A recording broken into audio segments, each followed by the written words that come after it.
Bonjour à tous et bienvenue dans SIC, une instance pour les abus dans l'Église, un cadeau offert au pape et la prière 2.0 qui décolle. C'est parti pour le premier SIC d'octobre.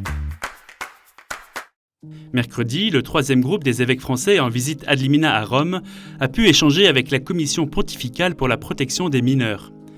À quelques jours de la publication du rapport de la SIAZ, le 5 octobre, Monseigneur de Moulin-Beaufort, président de la CEF, a affirmé que l'Église de France devra ensuite mettre en place un système d'évaluation. Déjà, de connaître cette ampleur des faits va nous permettre d'agir.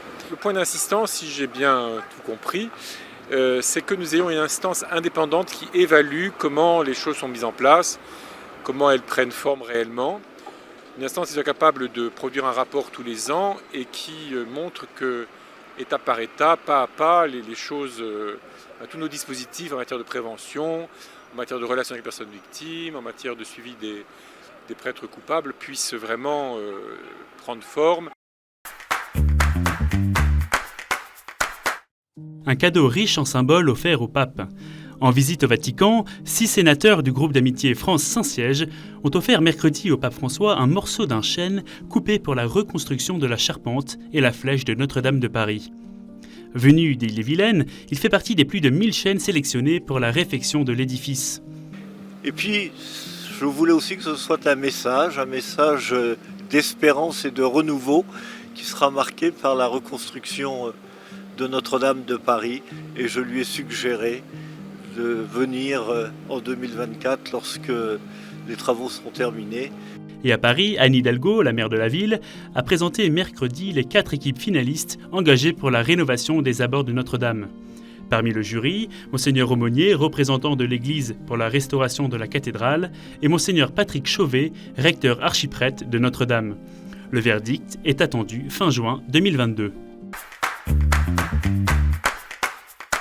Dans la campagne présidentielle qui commence, la qualité du débat est l'affaire de tous. Parler sans s'écharper, lutter contre les fausses informations, ne pas injurier, diffamer ou humilier, ne pas transformer les réseaux sociaux en tribunaux populaires, voici quelques exemples des 10 engagements de l'appel de la Croix à débattre vraiment.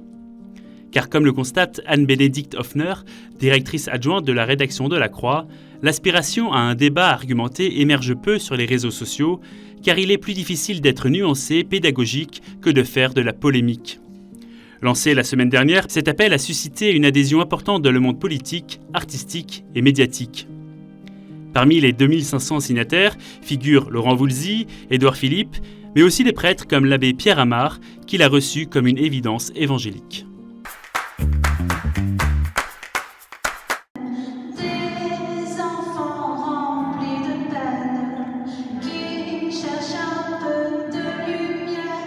Pour la fête de Sainte-Thérèse, ce vendredi 1er octobre, le sanctuaire de Lisieux a organisé une semaine de fête thérésienne depuis le 25 septembre.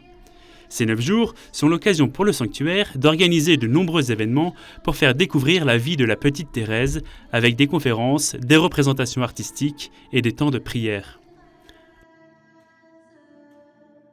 La grande nouveauté de cette année, ce sont les spectacles de rue organisés avec le festival Lisieux Grands Ouverts.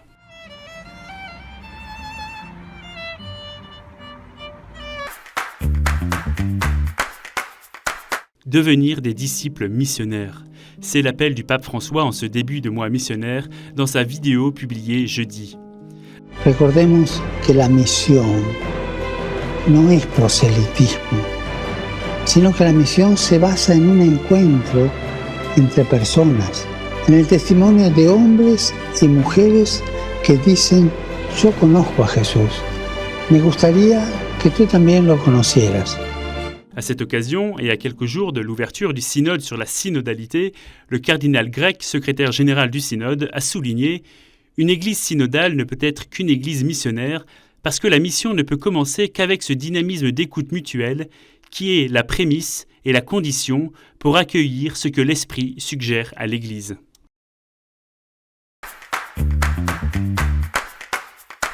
La prière 2.0 décolle. C'est une barre symbolique que le réseau social de prière Hosanna vient de franchir, 1 million d'utilisateurs actifs, soit 1 million de personnes qui se sont connectées sur Hosanna cette année pour prier. Derrière ce chiffre impressionnant, 1 million de priants, il y a beaucoup de très belles histoires, des vies transformées par le Seigneur. Depuis 7 ans, nous avons reçu des milliers de témoignages qui attestent de l'action du Seigneur dans nos vies quand on lui donne de la place dans la prière. Hosanna est un réseau social catholique de prière dans le monde avec une déclinaison en anglais, en espagnol et en portugais. Une proposition spirituelle avec chaque jour près de 35 000 prières et 700 intentions qui y sont déposées.